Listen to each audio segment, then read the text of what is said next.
my gosh. Hello. Oh, gosh. Okay, we're live. We're live. We're live. Holy hand grenades, Superman. Okie dokie. We got a good show for you today. Today we got a show for you. We got a show for you today. Okay. Thanks for everybody tuning in. We're going to be live here in just a few moments. Just a few moments. Just a couple moments here. Just a few moments. Today's show, we're going to be talking about awakenings. Feeling overwhelmed this year, feeling overwhelmed with things, feeling overwhelmed with situations, awakening to situations at home.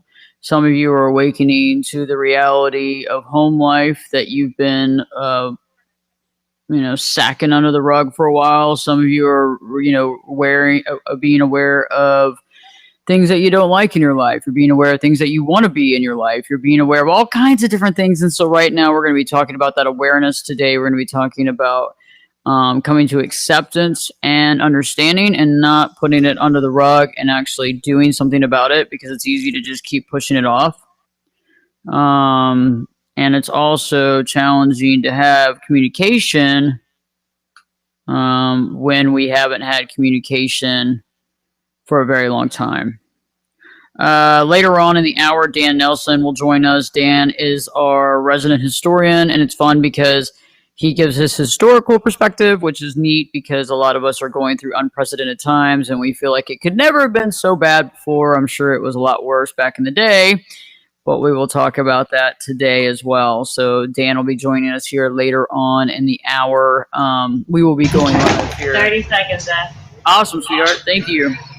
We are going live in 30 seconds. 30 seconds. Yay! Okay, we're trying some new software out today to go live on everything. So hopefully it sounds good. Does it sound good? Okay. We got audio. That's a first. That's a great thing. Okay. We will start here in just a moment. Thanks for tuning in, everybody. We will be, about an hour today on the live show.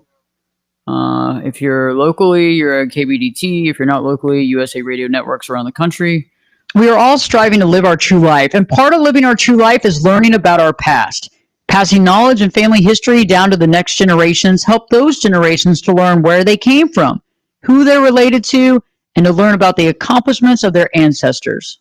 We've all seen the commercials on TV where you buy a kit, spit into the plastic tube, and receive a few morsels of information that need a lot more connecting of the family dots.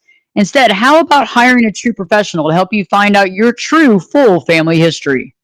Dan Nelson is the resident historian of Live Your True Life Perspectives, a professional who does more than looking you up on the internet and compiling those small bits of history. He travels the country doing research about things your family deserve to know. Check out Dan's website. Go to dancestorsgenealogy.com. That's www.dancestors genealogy.com, and give the gift of your family history to your family today.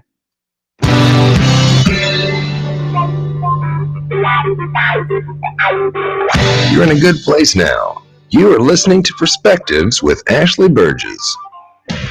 Welcome back live to Live Your True Life Perspectives, and I'm your host, Ashley Berges. Glad to be back today. Glad to be back. We're in the live show today. It's live. And so we have a lot to talk about today. I know that many of you, you become aware of a lot of things in your life. You've actually become a little bit overwhelmed into certain aspects of your life. Some of you may have had some awakenings recently. Some of you may have some beautiful awakenings that have really come to pass, throughout all this situation here in 2020. Many of you have had some overwhelming awakenings, and some of you are having some rude awakenings. And so on today's show, we're going to be talking about those awakenings. Many of those awakenings apply to everything from family dynamic, possible marriage dynamic, if you're not married, being alone or in a relationship dynamic, dealing with the kids and the situation and being at home and working from home and being right next to everybody all the time and not having that distance like you had before. Many of you, for the first time, are working at home for the very first time, working at home, doing your thing, and literally right next to everybody in your family. And you're starting to realize some things you've actually swept under the rug.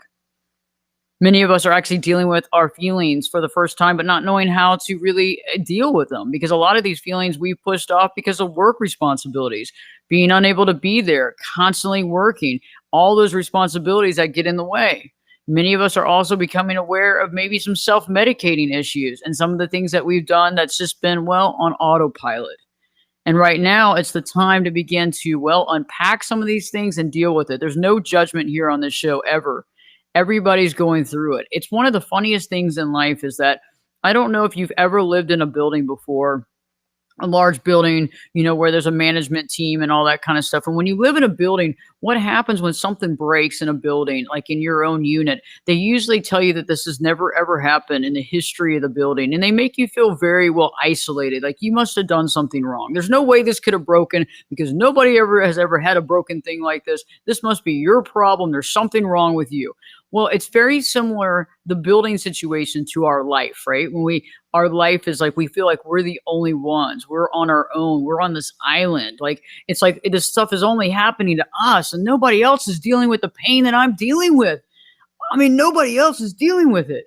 But you know what? That's just not true. That's not true.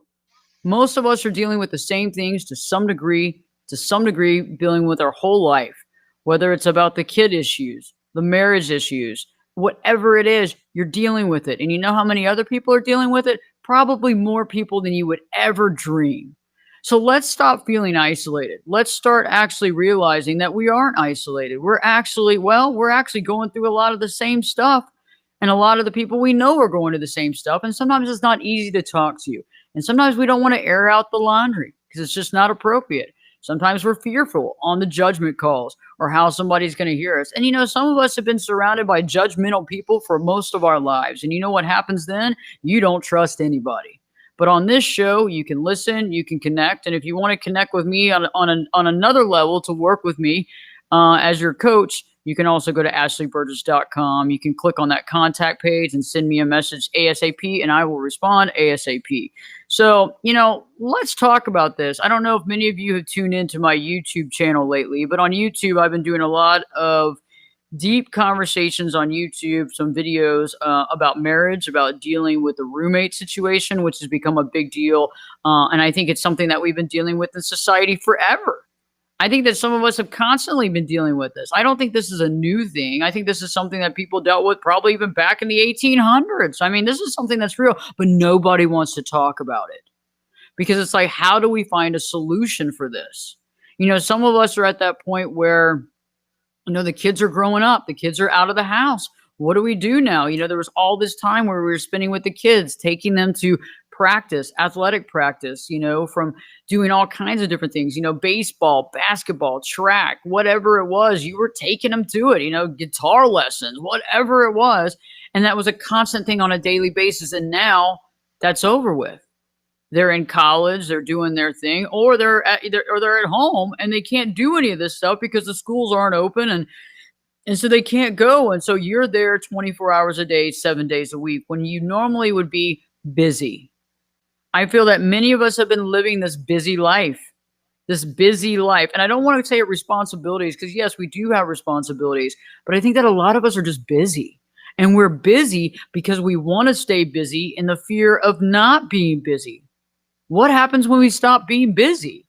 Do we finally wake up to the reality of what's going on in our life? And how long do we put this under the rug, these issues that we're dealing with? And how do we open up the lines of communication? I found that the longer the lines of communications have been cut, the harder it is to really reconnect those lines. It's almost like there's an issue, not only in the relationship, but also in our own minds. It's like we can't jump the hump in our own stagnation because of the fear of how it's going to sound, the fear how it's going to come out, and the fear of how the other person is going to interpret, accept, or not accept what we say. Powerful stuff, guys. And I know that many of y'all are in this situation, whether you're working on it and saying, well, ever since this all started where I had to start working from home, I started realizing that my wife and I don't talk that much. Or I started realizing that my husband and I don't talk that much.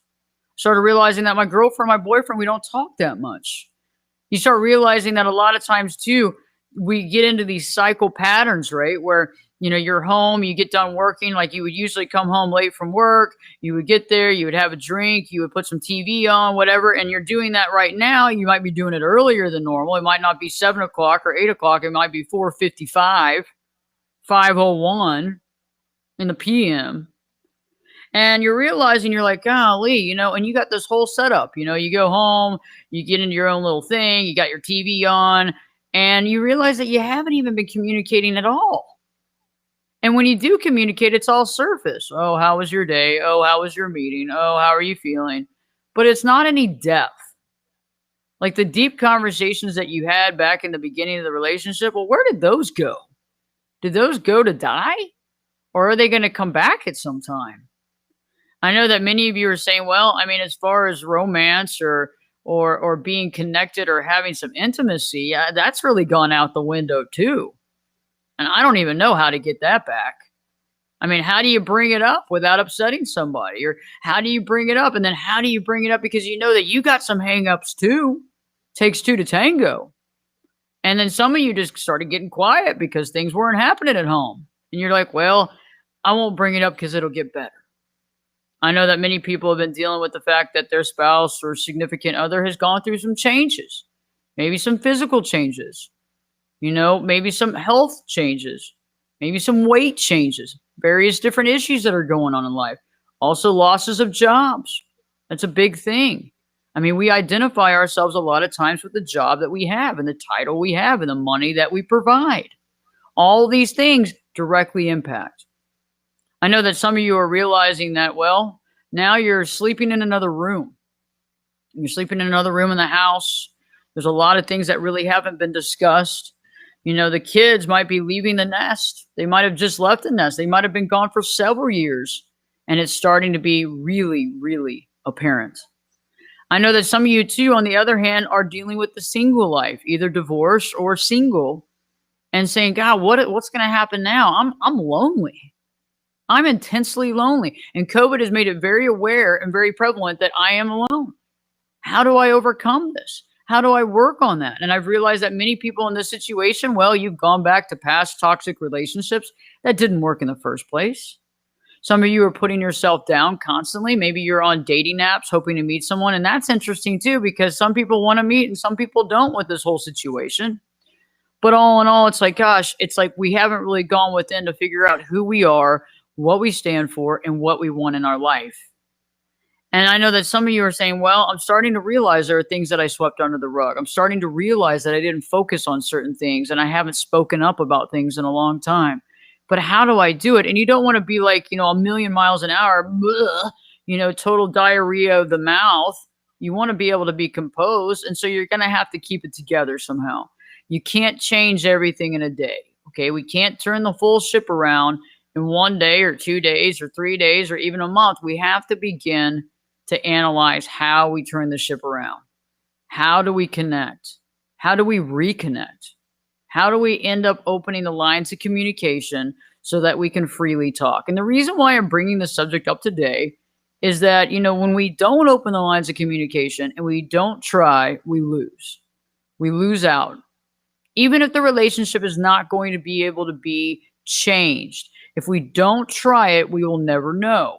We'll also have a lot of fear, sadness, guilt if things could have gone a different way. Because we don't know until we try. Just like anything else, you don't know if you can get the job until you apply. Okay? You don't know if you can fix something until you start trying to fix something. So that's what we're doing today, is that we're going to get into the trenches here on the show. We're going to talk about how we can begin to fix whatever is the problem, what we can do, and how do we make it work. I know that some of you are like, I'm grappling at trying to figure out where to begin, for the love of God. How do I even start? There's so much. It's like, It's like I'm dealing with having to clean out my closet, by the way, in my personal life. Okay. I mean, seriously, my real closet. I'm not talking about the closet of friends or anything like that. I have talked about that before, but my real closet. And I like to keep some stuff.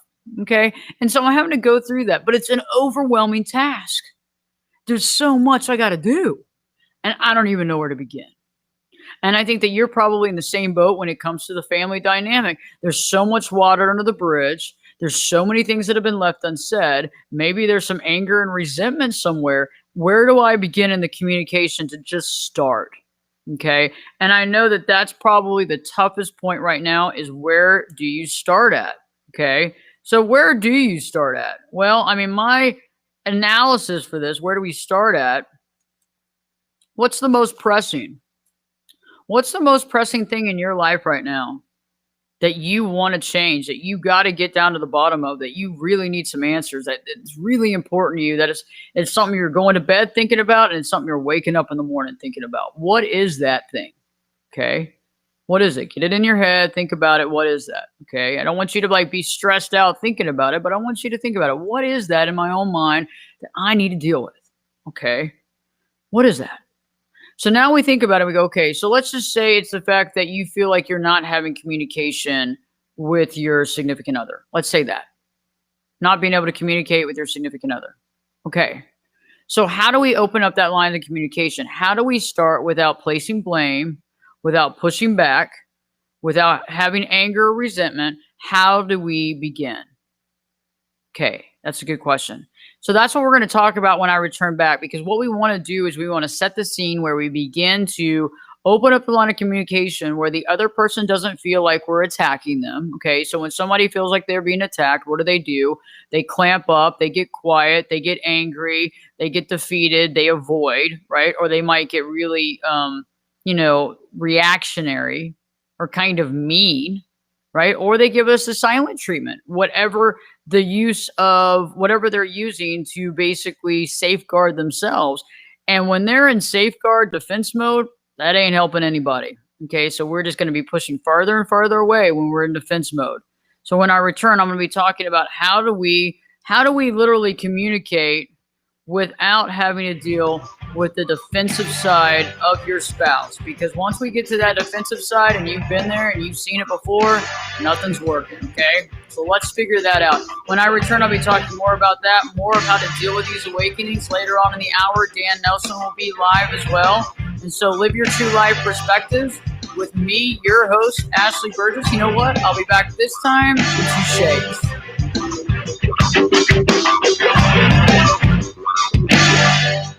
We are all striving to live our true. Hi, my name is Reginald Harvey, and I'm a wellness champion. Self-determinance is my preferred way of living whenever possible. But life just throws challenges in our path that don't fit our personal plans. How do you bridge these life road bumps? I just published the medical memoir, Anatomy of a Patient, as a journal of my battle with the life-threatening illness, stage 4 renal failure. I have learned that disease is just the clinical definition of the sickness, whereas illness is how we choose to live with it. In my case, I immediately had to decide whether to run and hide and wait to die, or to dare to live. No, dare to thrive. Join me in a conversation that few are willing to have.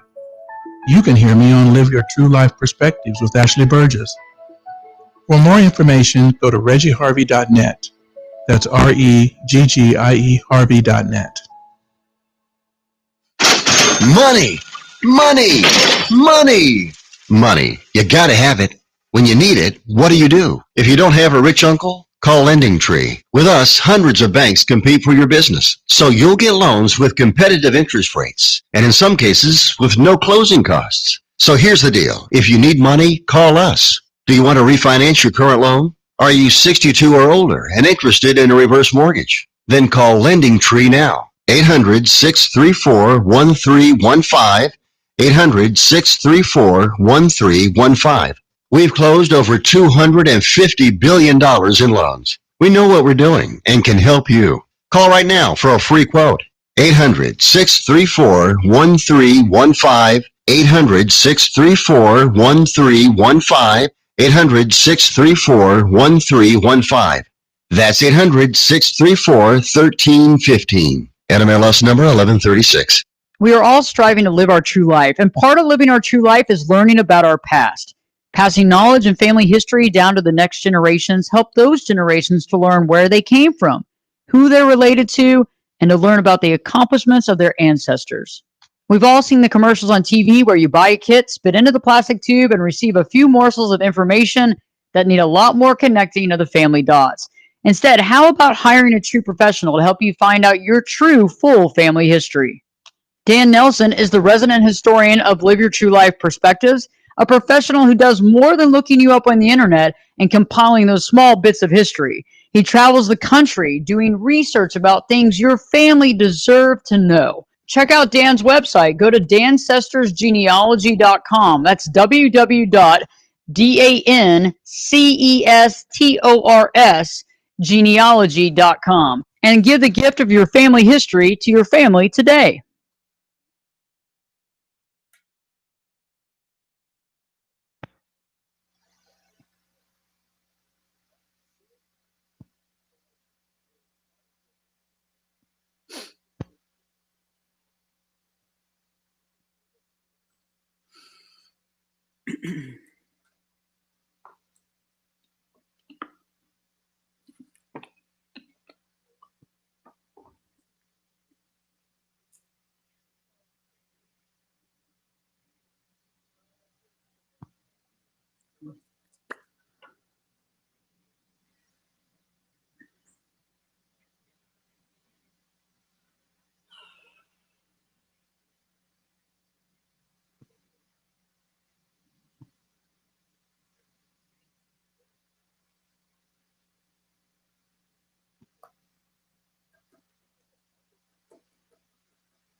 Get in here.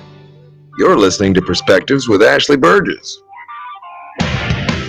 Welcome back live to Live Your True Life Perspectives, and I'm your host, Ashley Berges. How are you doing today? Glad to be live here today. And if you're just now tuning in, we are talking about the awakening process that many of us have had lately in 2020.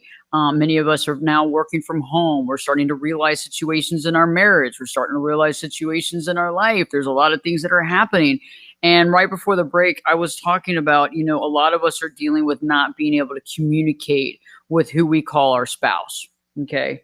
We're not able to communicate with the person that we call our spouse, and it's becoming overwhelming. And that might be the thing that you're going to bed thinking and the thing that you're waking up struggling with. And so the first thing that I advise everybody to do, first off, is that we have to realize from where we are coming from. Okay, the first thing that we have to do before we try to communicate and before we try to talk to that other person and try to, hash it out, is that we have to realize what program we're running on. What is our program? And what I mean by that is we're all running on some sort of program, whether it's a codependent type program, right? Where we're kind of codependently involved in the relationship, whether it's a fear program, okay, whether it's a victim program, whether it's the martyr program, whether it's the I don't care program, whether it's whatever it is, we're running on some sort of program, and that's actually interfacing with the other person's program. What is the program that the other person is interfacing with? And when we're interfacing with these programs, what's happening is the fact that we interface with their program. It's not us two humans coming together and having this great talk, right? It's like, let's say, for example, and I'll use this example. Let's say you seem to be more codependent in the relationship. And, when somebody, when they change or when they act differently, it hurts you. And each time they change, it's like this big atmospheric change. And it's like, oh God, now they're being mean to me, or now they're being, and so you're really taking it really personally because you're extremely codependent. And maybe the other person is coming from this other program, right? Maybe a program of, there's a fear of abandonment program, and they're constantly feeling abandoned. So the things that you're doing to them is triggering them, and the things that they're doing to you is triggering you. And so it's not necessarily the two people coming together. It's the two people's programs trying to interface together, and it's not interfacing properly. And so the first thing I want you to ask yourself is like, where am I coming from this relationship? Where am I? where am I at? How do I feel about this relationship?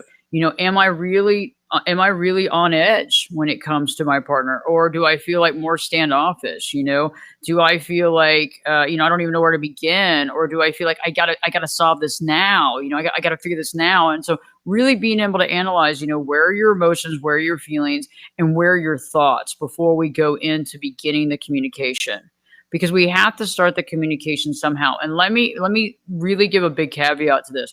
When we start opening the lines of communication, it's not going to be great. It's not going to be awesome. I mean, it might be for some of you, and some of you might have just lucked out. Okay. But for some of us, it's going to be like we're hacking away at like a big piece of ice, and you're just going to hack and hack, and eventually you're going to get through it. But in the beginning, we're just trying everything, and we're going to figure exactly what we need to do, and we're going to open it up, right? That's the only way to do it. We can't want this fast track. Oh yeah, by the end of the night, we're going to, by the end of today, we're going to be out at dinner and having a blast, and it's going to be like nothing in the last 6 years had ever happened. Or we're going to walk through the last 6 years and we're going to let it all go. Okay, that's not going to happen. But what I am going to say is that in order to understand how to begin to communicate and communicate in a calm way, we have to be able to analyze from whence we came. Where are we coming from? Okay, where are we coming from, and what is our intent of having this communication? What are we wanting from the other person? When we open up the lines of communication, what are we looking for? So when I'm going to return, I'm going to offer ways of communication, how we have to set the scene, right? How you bring in your spouse, or, how you start it, making changes to the programs that many of us are running on. Many of us are running on these old school programs. We got to make some changes. We got to start somewhere. If we start, we be the leader in our own household. And you know what? We'll get them to want to start too, because they're going to realize something's changing within us, okay? Live Your True Life Perspectives with me, your host, Ashley Berges. We'll be back this time in 2 shades. We are all striving to live our true life, and part of living our true life is learning about our past. Passing knowledge and family history down to the next generations help those generations to learn where they came from, who they're related to, and to learn about the accomplishments of their ancestors. We've all seen the commercials on TV where you buy a kit, spit into the plastic tube, and receive a few morsels of information that need a lot more connecting of the family dots. Instead, how about hiring a true professional to help you find out your true, full family history? Dan Nelson is the resident historian of Live Your True Life Perspectives, a professional who does more than looking you up on the internet and compiling those small bits of history. He travels the country doing research about things your family deserve to know. Check out Dan's website. Go to dancestorsgenealogy.com. That's www.dancestors genealogy.com. And give the gift of your family history to your family today. USA Radio News with Tim Berg. A manhunt is underway in Wisconsin for the gunman who opened fire at Mayfair Mall, which is just west of Milwaukee. The mayor of Wauwatosa confirming several people were injured and taken to the hospital. Christopher was in the mall, and he tells WITI Fox 6 in Milwaukee. All I heard was like pop, pop, pop, pop, pop, like 5 shots. I see plenty of people coming cause okay, Macy's and Abercrombie's like right there. So I just seen people like rushing where it said employees only at like customers and stuff like that. President Trump's oldest son has a coronavirus. Donald Trump Jr. apparently tested positive earlier this week and is in isolation. Trump Jr. appears to be asymptomatic.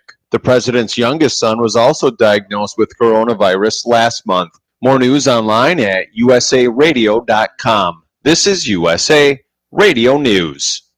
If you owe $10,000 or more to the IRS and you cannot afford to make payments to the IRS, you may qualify for the CNC tax program. This is a new program, and if you qualify, you won't make any payments to the IRS while in this program. Once you're accepted into this program, the IRS is forced to stop all harassing collection activities. No threatening phone calls, no wage garnishments, no bank levies, and no more monthly payments to the IRS. Get ready to write this number down. It's the most important number you'll ever need need to end your IRS tax nightmare. Call Paramount Tax Relief at 800-547-4804 for a free confidential consultation to find out if you qualify for the CNC tax program. Once you are accepted into the CNC tax program, you won't make any payments to the IRS while in this program. Call Paramount Tax Relief now at 800-547-4804. That's 800-547-4804. Again, 800-547-4804. We are all striving to live our true life, and part of living our true life is learning about our past. Passing knowledge and family history down to the next generations help those generations to learn where they came from, who they're related to, and to learn about the accomplishments of their ancestors.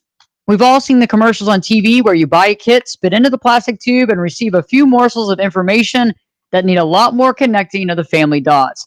Instead, how about hiring a true professional to help you find out your true, full family history? Dan Nelson is the resident historian of Live Your True Life Perspectives, a professional who does more than looking you up on the internet and compiling those small bits of history. He travels the country doing research about things your family deserve to know. Check out Dan's website. Go to dancestorsgenealogy.com. That's www.dancestors genealogy.com. And give the gift of your family history to your family today. Hey travelers, do you want to save money on your next flight? Then pick up the phone and call. That's right, call, because the best prices are not online. They're with SmartFares. See, SmartFares has special deals with the airlines. When they have unsold seats, they use SmartFares to fill them. So you get airline tickets at ridiculously low prices. Our prices are too low to publish online. With the extra money you'll save, you can book another trip or treat yourself to dinner or shopping. So stop searching all of those travel sites to find the lowest price on your next flight. Let one of our SmartFares expert travel agents find ridiculously low prices for you. Call SmartFares today and get the best price on your next flight. Guaranteed. Also, save up to 50% off business and first class tickets. 800-871-3291. 800-871-3291. Again, that's 800-871-3291.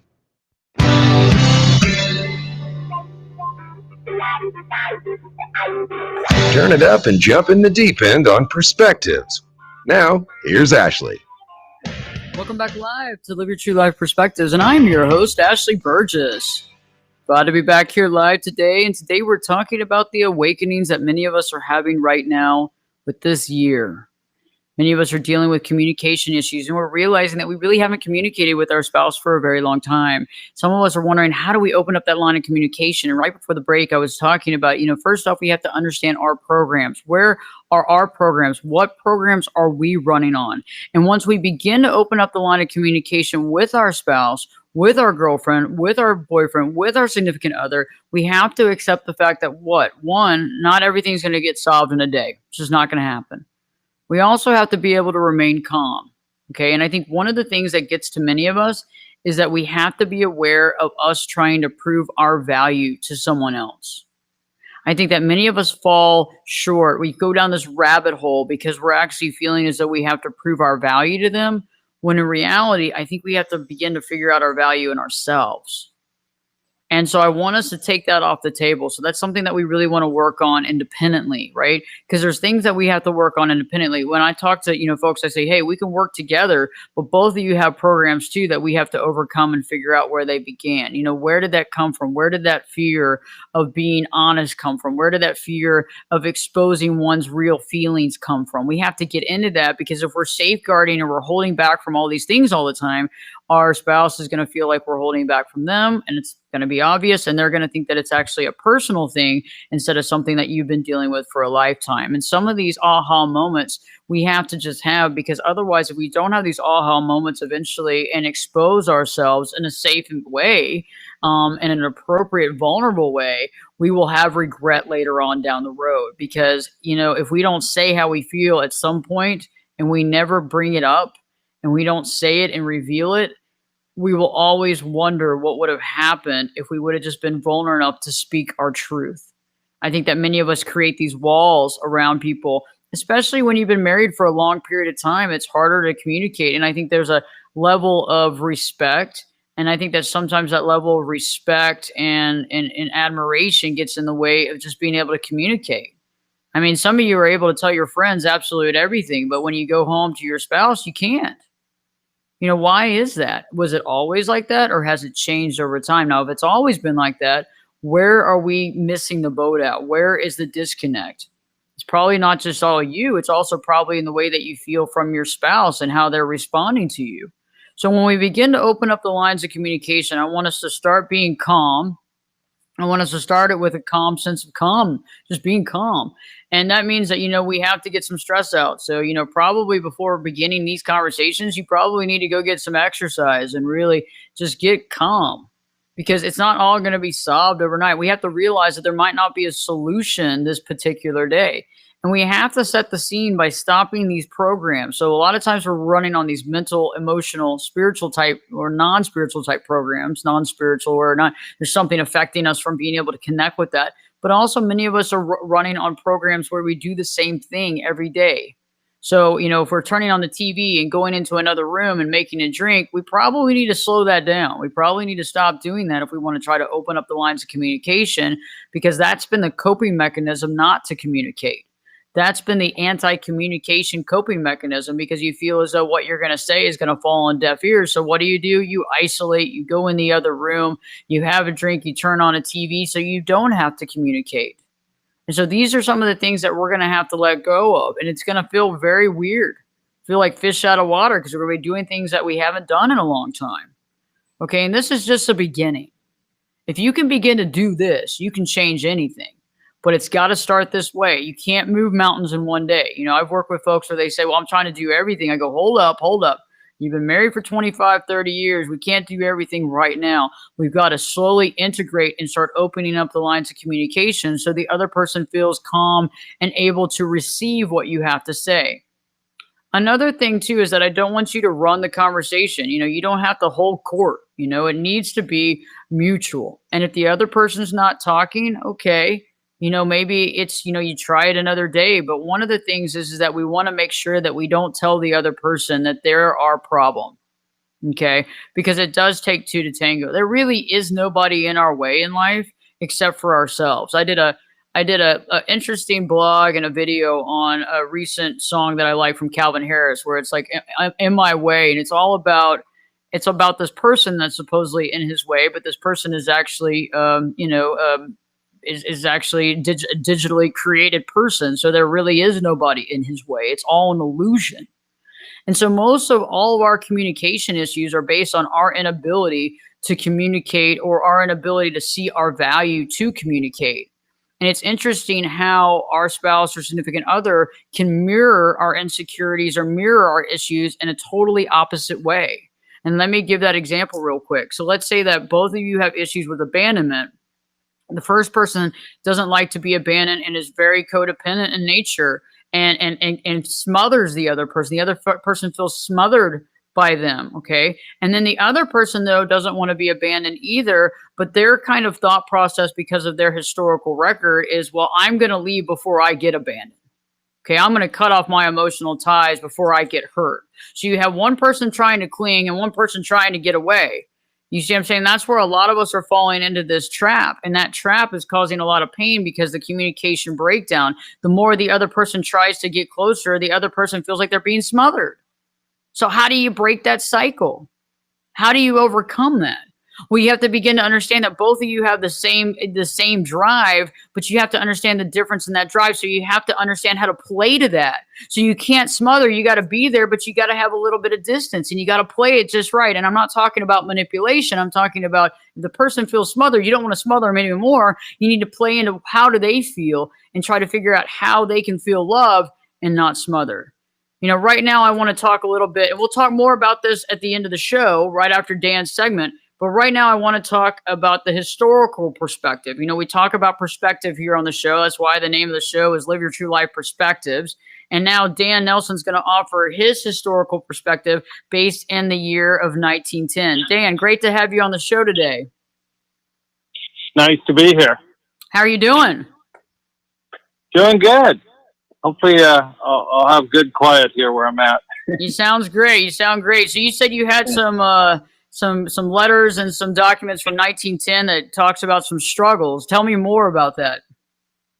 Yeah, so this is sort of cool. I have some relatives, like probably my mom's second cousins up in right by Paladuro Canyon. I had a great uncle who had a ranch out there in the beautiful Paladuro Canyon area, and through a shirt tail relative out there, not a blood family member, was how I was able to acquire my grandfather's great grandfather's diaries. And so that shirt tail relative is probably now, I'm guessing, in the late 70s, and they decided, I guess, to finish cleaning out whatever family treasures they had or historical stuff. And so she sent me a note. She was going to send some pictures and letters to me, a couple shipments, and she did. And so I was just reading through the letters, and I thought it was pretty interesting to read relative to the times today where, we feel like, these are the most difficult of times, and it's never any worse than it, never has been worse than it is now, and et cetera, all those things. So one thing I was surprised to read this I never thought about, because we all say, man, as soon as Facebook gets my information, they're sending me an ad for something, or Google, or people are always trying to get your money. So he talks about whether to sell the farm and move into town. And he says, the problem is when you move into town and they know you have money because you sold your farm and your other, farm type possessions, that there's a set of agents or grafters that bother one to distraction, bringing to sell you all sorts of stuff, sacks of wild cats, and trying to get your money. So that even back then, if somebody who was in sales knew you had two nickels to rub together, they were trying to get your money. He goes on in this letter then to talk about the calamities in their neighborhood. And so here's just a few things that happened in this little tiny, town is a generous word, where they live. And he says, a friend of his son's about the same age accidentally shot and killed himself while hunting rabbits. The stock buyer, who was the first man he'd ever had dealings with when coming to Texas, had a horse fall on him, breaking his leg in two places. About 10 days ago, another guy fell from a wagon of loaded sacked grain, and the wagon going over on him, breaking both legs, an arm, and crushed his hips. And then Thursday night, Mr. Joe's automobile turned over, killing his 3-month-old baby and hurting his wife and himself badly in the afternoon of the same. And another guy who was about 35 years of age died suddenly of heart failure. Sort of the ironic thing about this is the town all these people lived in is Happy, Texas. So wasn't too happy right then. Yeah, even goes on to talk a little bit about the family horse, and somebody saying it's worth $200 and sell it. And the reason how he made it sound like a family horse is he said, well, with this horse, if a child falls out of the buggy, he would stop. So apparently that's how you judge whether you had a good horse or not, to pull the family buggy. And then just one other letter here that I thought was interesting. So he's writing again to his father up in Kansas, and he says, we have nothing to complain of in the way of health, but at present we are put to a little inconvenience by the house burning down yesterday. We had all gone away except the daughter. Yeah, it's just the house burned down yesterday. Now think how whiny we would all be if the house burned down yesterday. We probably wouldn't be writing letters to anybody. But, it wasn't like you could go on social media and share pictures or anything like that. But it goes on to tell, the ordeal of the fire and getting some of the clothing they got. The daughter that was home got out of the house and things like that.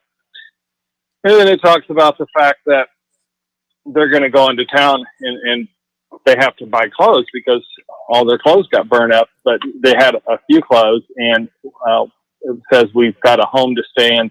Some friends about 15 miles away at a furnished home they're going to let them stay in while they rebuild or whatever. But he says, we're going to be going to Amarillo tomorrow to get us a new outfit of clothes. And I will wear the best I've got from now on. Basically saying that if there's another fire, you want to have your best clothes on because you won't lose those. And he says, I am satisfied that mother had more clothes for me the day I was born than I have today. So I thought that was a little bit of humor after dealing with such a difficult situation. What So a it just, challenge! Oh my gosh. Yeah. So it just gives you some perspective, how in sort of a nonchalant way they dealt with the difficulties of the times. Not like every letter had all those abundant amount of bad things happen, but that was a relatively small area that, all those series of unfortunate events occurred. So it does give you a different perspective. It can be even a little bit of settling to hear it, because it's like, you know what? They all lived, other than those people that, the one person that passed away, the rest of them all lived long lives and raised a bunch of children, and, they went on and did the same, and, sort of the life goes on, and they had enjoyable, successful lives. So we can too. We just have to make more of an effort. So the great thing is nowadays, back then your support network was your family. Nowadays you may not have your family support network, but you've got a different support network, including, like calling into this show and reading books that are talked about in this show, and things that can sort of help you get your life going the right way, help your perspective. I love what you shared, Dan, because I know that a lot of us have been going through challenges and changes in our life. This has been a really, tough year for a lot of people. And, I think it's interesting, like all these people went through all this chaos and pain and agony in Happy, Texas, of all things. But, it does put it in perspective. And, if we feel like our lives are tough right now, people had tough lives then, probably a little tougher to some degree. But at least it puts it in perspective, I feel. Yeah, it does. It gives you a different way to look at it, because, we tend to think that how it is now is as hard as it's ever been and ever could be. And it's just all a matter of your perspective, what you're looking at. A lot of unfortunate things happening, over the last, 8 months with COVID and all, but a lot of good things happening too. And we tend to take our eye off the ball on the good things, because it's so easy to get caught up in the difficult things. You're right about that. It's like getting perspective back, like being able to have clarity, even though all this stuff is going on around us, refocusing our life on what's important. Yeah, I agree. Great to have you on, Dan. I look forward to our learning experience and our historical perspective next week. And I'm looking forward to the stories that you'll have for us. I'll be collecting those pretty quick here. It's sort of nice, though, to have some good stories just show up in the mail. Didn't have to dig for those. So. That's awesome. That's awesome, Dan. Thank you so much. And if you get more information on Dan, definitely you can. We have all the information that'll be here in. Dan, what's your website again? It's www.dancestorsgenealogy.com. Dancestors, like the word ancestors. Dancestorsgenealogy.com. Dan, great to see you. I'll see you next week. And when we return, we'll be talking more about communication style, what you can do, how you can bridge the communication gap, what you can do right now to make changes to your situation, not sweeping under the rug and opening that line of communication. Live your true life perspectives with your host, me, Ashley Berges. Will be back in. I'll be back this time in 2 shakes. We are all striving to live our true life, and part of living our true life is learning about our past. Passing knowledge and family history down to the next generations help those generations to learn where they came from, who they're related to, and to learn about the accomplishments of their ancestors. We've all seen the commercials on TV where you buy a kit, spit into the plastic tube, and receive a few morsels of information that need a lot more connecting of the family dots. Instead, how about hiring a true professional to help you find out your true, full family history? Dan Nelson is the resident historian of Live Your True Life Perspectives, a professional who does more than looking you up on the internet and compiling those small bits of history. He travels the country doing research about things your family deserve to know. Check out Dan's website. Go to dancestorsgenealogy.com. That's www.dancestors genealogy.com. And give the gift of your family history to your family today. Hi, my name is Reginald Harvey, and I'm a wellness champion. Self-determinance is my preferred way of living whenever possible. But life just throws challenges in our path that don't fit our personal plans. How do you bridge these life road bumps? I just published the medical memoir Anatomy of a Patient as a journal of my battle with the life-threatening illness, stage 4 renal failure.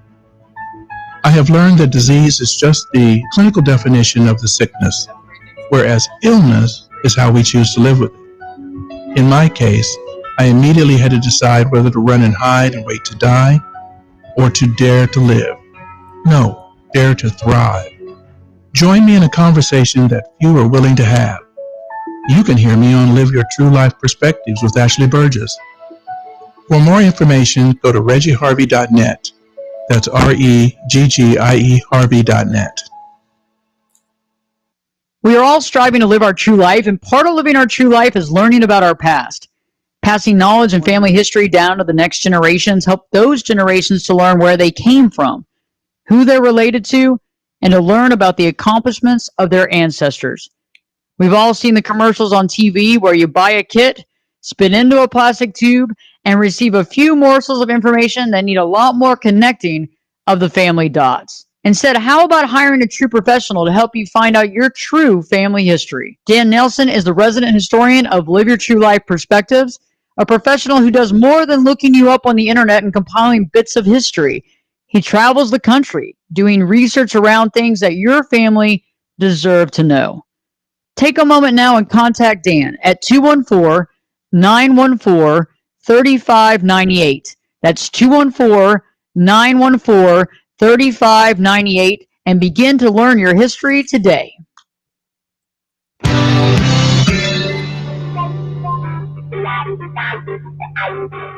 This is Jake Busey, and you're listening to Perspectives with Ashley Berges. Welcome back live to Live Your True Life Perspectives, and I'm your host, Ashley Berges. Great to be back. We're here live. We're talking about, we just met up with Dan, and we had our historical perspective, which is always great. And, it always puts things in perspective. I mean, the burning down of the house, the losing of all the clothes, all this was happening in Happy, Texas, for God's sakes. You know what I'm saying? And this stuff's real. And I know that many of us feel like we're overwhelmed right now, and sure we are. And I'm not going to make light of that at all, because we are. But in order to be non-overwhelmed, we have to take piece by piece. We got to start it. We can't wait.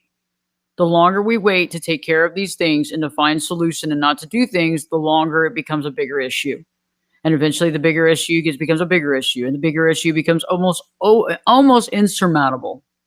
So what do we do? And so right before we were talking about to Dan, I was talking about the concept of being able to communicate when both people are running programs, and what do we do? And one of the things that I've realized is that many of you might be dealing in a situation where one of you is trying to get the other person in the relationship to reconnect. And as you're doing that, the other person feels as though you're smothering them. Okay. They're like, I can't believe this. I feel like you're on top of me and I can't get any space. And, you're starting to feel dejected because of that. And you're feeling dejected because they seem to be, rejecting you. The other person is just like kind of trying to get away, but they also don't like the way that you're coming after them. And so what I've realized in life is that one of the things that we have to do is first we have to prepare ourselves for change. And that means that some of us need to take care of our health. We need to take care of our bodies. We need to take care of our mind. And we need to start putting some energy into that, because the more we're happy and at peace and calm and self-aware and care about ourselves, the more the other person's going to feel the same too. The interesting part about this is that when we put some time and effort into us, so like taking care of our bodies, working out, losing weight, doing those sorts of things, it doesn't matter if you're in shape, not in shape, whatever. It's like being consistent in that and doing that for the right reasons. Okay. And the right reasons mean I care about my body. I want to live as long as I possibly can. I want to do the best I can. And I want to show myself love. I want to show myself unconditional love. And that starts with self-awareness. And in order to have self-awareness, we have to understand our internal dialogue, because our internal dialogue is what's getting in the way of us in our relationship. It's what's creating barriers in our relationship. It's what's creating these barriers to communication and this fear of communicating. And it's also what's creating our self-sabotaging behavior in our life. We are sabotaging ourselves constantly. Some of us bigger than others, some of us on a much larger scale, some of us on a much smaller scale, but self-sabotage is self-sabotage. It's just as bad. It shows ourselves that we're not good enough. It shows us that we're not valuable enough. It shows us that we would rather hurt ourselves than do the right thing for ourselves. And so this is a big deal. So we got to start working on that, as well as opening up the lines of communication. But this is this is the crux of it. This is the big power play here, is that once we begin to figure that out, And we begin to look at ourselves and work on that self-sabotage and understand, okay, wait a second. What was it that I was thinking about right before I went in there and made a double, vodka club soda? What was it that I was, what did I think about right before I made, a double sandwich and sat there and ate the sandwich and watched a movie that I don't need to be watching? What is it that I was thinking about? We got to really think about this kind of stuff, because this is what's getting in the way of our communication, but this is getting in the way of us seeing our value. Because one of the big problems that we have when we're trying to reopen the lines of communication with our spouse or significant other is that we start forgetting we don't know our own value. So we're trying to show the other person our value. We're trying to get them to see us as valuable.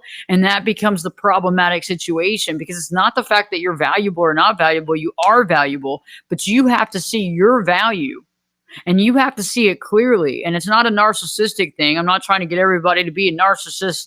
And it's not what I'm training here. It's not the MPD training session, right? I'm trying to get you to be able to see your value unconditionally, not based on condition that you were raised at when you were growing up. Because see, that's the key, is that's the conditional love practice. That's the thing. That's the deal that a lot of us have been dealing with. That's the thing that a lot of us have been associated with. And even after the show, I'm going to stay on live here on the social medias after the show to give more information. So stick with me. So we're going to be talking more about this when we get off the air. But as far as we'll be back on live air next Saturday, every Saturday on USA Radio Networks. You can get the show. You can actually call about the show. You can actually check out my website, ashleyberges.com. If you'd like to hire me to work with you. Also, don't forget we have a YouTube channel, new content up every single week. Just put up a new video a couple of days ago on BPD and understanding purpose. In a few days, we will put up another video about understanding our self-dialogue and understanding how that creates self-sabotaging behavior.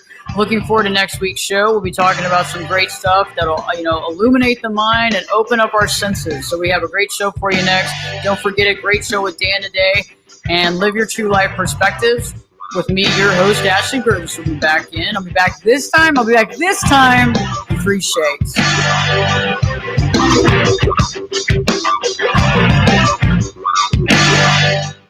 Great job. We are all striving to live our true life, and part of living our true life is learning about our past. See you next week. Passing knowledge and family history down to the next generations, help those generations to learn where they came from. Hey guys, okay, I'm going to stick on here live for just a little while longer. We're going to talk a little bit more about this stuff. I think it's important. And if anybody is interested in in getting the show in your area, we are around the United States, all over the country. And so if you're interested, if you have an AM station or FM station that carries talk, definitely want to reach out to us. The show is carried by GCN as well as Westwood One. So if you're interested in taking the show, or you got somebody that wants to take the show, or you want to hear it on your radio, then, let us know, reach out. We can put you in contact with those right people there. So let's get back real quick to the communication piece, because I think that a lot of us are trying to figure that out.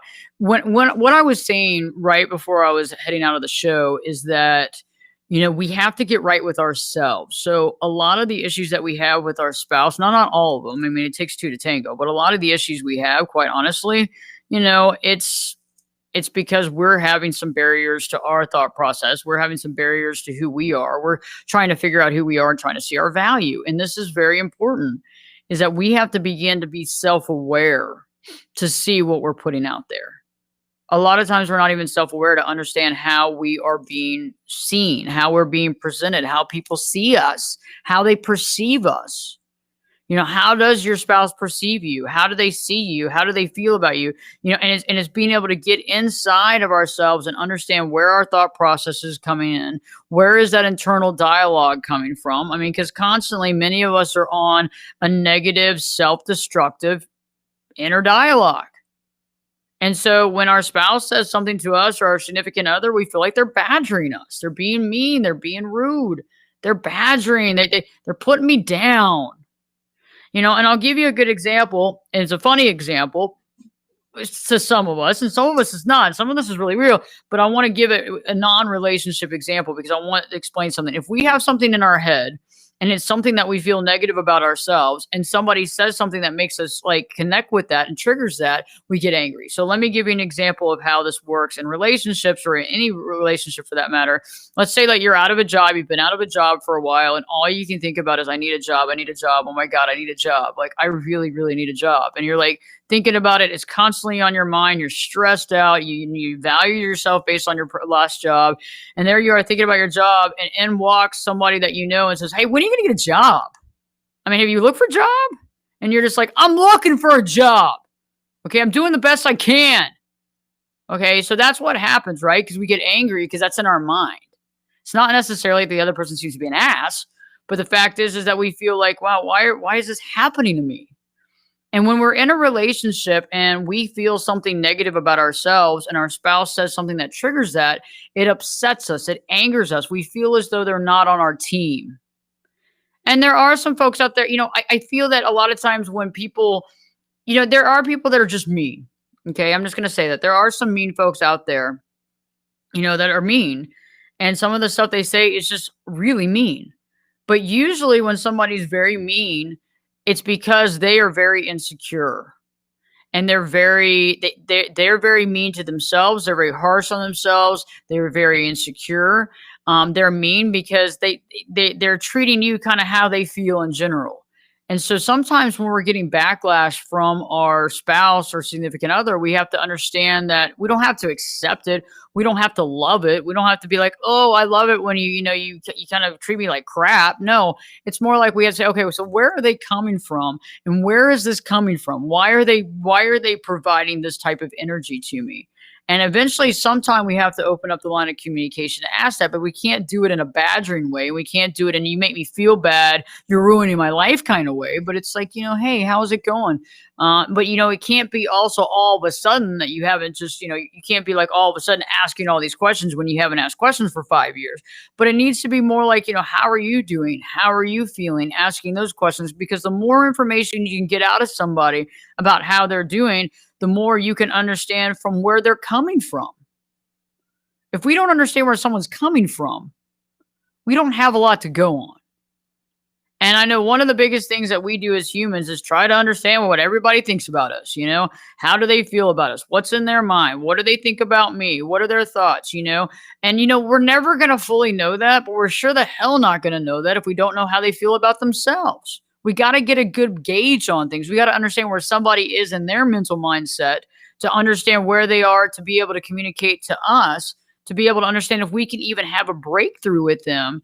It's kind of interesting. Like I advise when people really want to work with me, most people buy the book first. They get the 10-day challenge to live your true life. And I like that because the book might be on a different level sometimes because we have to get out of the toxic relationships. We got to get out of the other stuff first, right? Before we can really get into that. But this is our primer for once we're willing to get out of that stuff. And then we can activate why we got in it in the first place and understand from whence we came, why we were in these toxic relationships, and the list goes on. But the reason why I ask people, the reason why I like it when people do that is they understand where I'm coming from. So they understand if they can understand how I present things.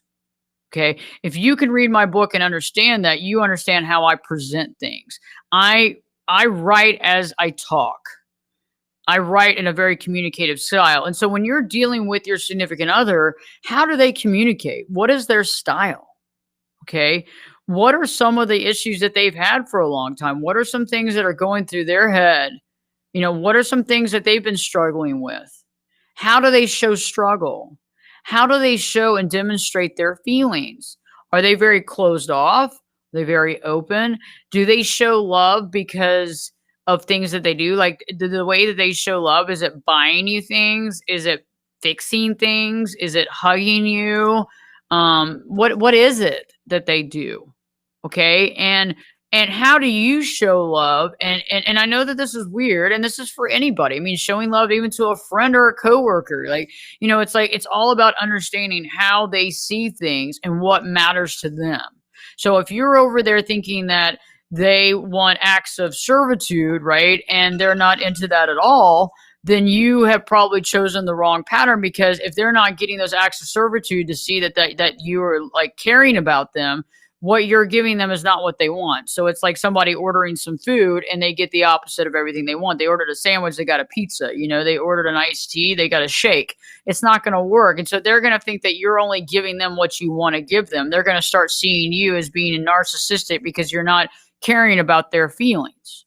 Or they see it that way, even though you don't see it that way. You feel like you're going out of your way to do all this. And how can they be so rude to not accept what I've done because I've gone out of my way to do this? But see, you've gone out of your way to do something, but you think that's what they want, but they don't. And they feel like you're just giving them what you want and you don't really care.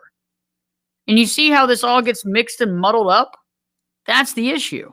So it's like we have to look at the programs. And when I start working with clients with, working through the marriage, working through the spouse, working through these type of relationships, we have to understand, first off, where we come, and then understand how the two connect together. Where is the dynamic here? How do we connect it together? And how do we begin to pull down each wall? Because we all have walls. We all have things that we're scared to talk about. We all have wants and desires that we haven't spoken about. That's why people step out of the marriage sometimes. Right? Because they don't know how to speak it to their spouse. And so they create this weird illusionary wall that's made out of emotion and feelings and weirdness and guilt and shame. And then it's so hard to break that down. Like it feels like you can't open up the lines of communication. And that's where we want to be at. That's what we want to do. So I want you to begin, and I know that I've gone a little over than I thought I was, but I want us to begin with realizing, where am I coming from? How do I see love? What is love to me? But first off, how does my spouse or girlfriend or boyfriend see it? And ask, hey, I was just going to ask you, I was thinking about this. I was watching this radio show the other day, or I was watching this thing on YouTube, or I was watching this thing on Facebook, or I was watching this thing on Twitter, or I was watching this thing on LinkedIn. And I was wondering, how do you see love? Is it when I do things for you, or is it when I hug you? Is it, what is it? What is it? And kind of start getting into the analyzation of that. Hey, do I ever make you feel smothered? That kind of sort of thing, and getting down to the bottom of that, because if we're trying to connect with somebody that feels smothered and we're smothering them more, we're going to push them away. And the only way to connect with somebody that's like that is that we have to begin to charge up our own self-love. And that means we have to become self-aware. And in order to become self-aware, we have to work on the inner dialogue. And in order to work on the inner dialogue, we have to be able to hear the inner dialogue. And then we have to be able to figure out what it's saying. Okay, like this is like inner work. Okay. And the more inner work we do, the better all of our relationships are. Because if we can't understand ourselves, how the hell are we going to understand other people? It just doesn't happen. And the more we get to understand the value of ourselves, it's not about winning or losing. It's about, I'm going to do everything I can in my life to not have regret. Whether the marriage works or not, I'm going to do everything so I don't regret what I didn't do. I'm going to be the person that literally does everything I can to step up to the plate and do what I need to do, because I don't want to have regret. But we don't want to bombard somebody, so we have to do the work equally. So if somebody's feeling like you're smothering them, doing work on you will also make them interested. What are they doing what are they working on? Well, what are they doing? It's going to get them more interested. That's what we're trying to create as well. And then figuring out, how do they see love, and start doing small acts like that. Not a lot of overly acts, not buying, if they like flowers, not buying 150 roses or anything, but thinking about doing small acts of kindness, showing the other person that you care, and doing the things that they want, because you can do all the work you want. You can spend hours doing something that you think they want, and they don't want it. And they don't understand why you did it. And I know that anything that someone does for me, I really appreciate. But when they do something for you, or that, that you really care about, it really is, it's a powerful gesture. And, compounding over and over that as you're working on yourself, because you can't forget about yourself. It can't be like, oh, I have to save the marriage, and that's my whole life. And if the marriage is your identity, we got to work on that too. And a lot of people's marriage is their identity. A lot of people's children are their identity. And that's not at all what our identity is supposed to be. That's so far from it. Our identity and purpose are the same thing, and that's us. And that's to figure out who we are. And that's to accept ourselves fully. And I figured out how to do that I started working on that about 20 years ago, and I've been doing it ever since. And it's once you start learning that and figuring that out, all the other stuff gets easier. It just gets easier, because you have to have that foundation. Without that foundation, everything's tough. It's like quicksand because that is your foundation. That is what we're doing to create that foundation. Because once you know who you are, you're no longer questioning who you are. Once you understand what's in your heart, but also what's in your brain, and once you start regulating that and understanding what that is, then you understand why you act a certain way. Then you're in charge of your emotions and feelings. And then when someone else is connecting with you, you can understand how you feel about it. Or, do you feel good about it? Do you feel bad about it? How do you feel about it? And you understand why it's triggering you for some reason. And we're able to eliminate some of those triggers. And then we're able to get down to the brass tacks of what the real stuff is, right? Instead of the two programs clashing and, and everybody's angry and there's fights and everything because everybody's trying to defend their program. So that's what we're dealing with. So I hope that this has helped y'all, and hopefully it's created some thoughts and questions in your mind, but hopefully it's also revealed some stuff in your head that you can also work on and journal and focus on. And I'm here for you. If you want to communicate with me, just reach out at ashleyberges.com, Ashley, BERGES.com. You can click on that contact page, send me a message. Also, I think there's an email address, on my YouTube as well, and on my LinkedIn and on my Facebook and all that stuff. And you can also message me as well. But, it's like, and also if any other topics that you would like me to discuss here on the air and on these live feeds, I would like to have a Q&A one eventually as well, where we can do a Q&A and ask questions. And George will help me to facilitate that since we have a lot of stuff going on here. So maybe we can go through a Q&A here, and that could be a lot of fun. Let me know what you think about that. And that could be separate, obviously, from the radio show. But let me know about your thoughts on that. And let's connect on that. Also, we have another video coming out. So that'll be out. I think we're going to put it out on Tuesday.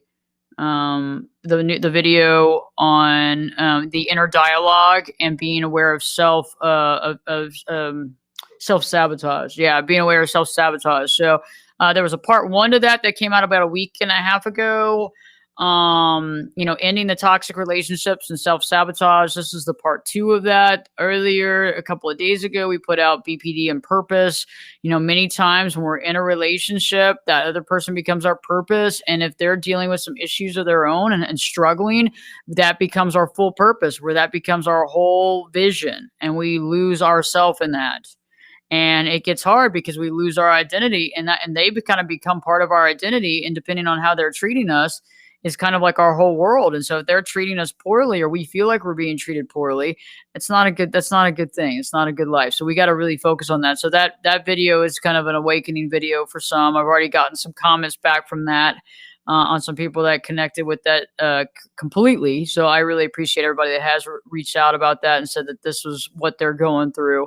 I appreciate the honesty, and obviously, there's no judgment, and there's also, complete, respect of anybody that sends me information, complete respect of that, and keep that, keep that as far as being, not public knowledge at all. It's just communicating between me and that person. So I appreciate you reaching out and sharing some things with me. And obviously what you share with me is shared only with me.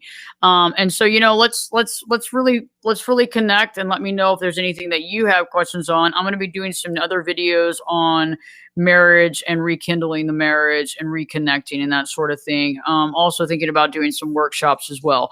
But in the meantime, I look forward to seeing y'all here. We will be doing this again, obviously, on the radio show this coming Saturday, right after Thanksgiving. We will be here for the radio show live. Dan will be back on the show.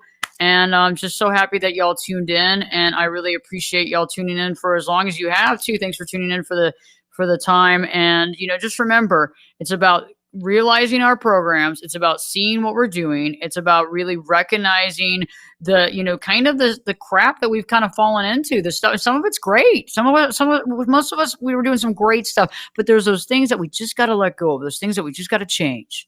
You know what I mean? It's like when you get home every night and you're closing yourself off and you're doing this stuff, really analyze, why am I doing this? You don't have to just change it abruptly, but really start getting into it. Why did I do this? Why did I walk in, put my stuff down, barely speak, grab a drink, went into the other room? What was that about? And why do I feel like I have to decompress for an hour on my own? What is that about? What am I trying to do? Is it because I've been trying to emotionally disconnect because I feel like I'm not emotionally respected in this household? Is it because I feel like I'm not getting any sort of interaction? When you're listening to your spouse, really listen. Don't try to solve, for men or women. Okay, for men or women. Because I have a tendency, I'm a solver. I feel like I'm solving problems for everybody. And I'm pretty good at it. But you know what? When you're in your own marriage, you got to be careful with that. So for men or women out there that are solvers, sit back and just let them talk. And also, the one thing you don't ever want to do is try to rush somebody when they're trying to express themselves. And I know that it can be overwhelming and you can get irritated and somebody's not, they're not saying it. They're not putting it out there. You're like, for the love of God, just say what you're thinking. Don't do that. Try not to do that. Like, really, because the worst thing that somebody can feel is that you don't want to hear them. The worst thing that somebody can feel is that you don't care what they're saying.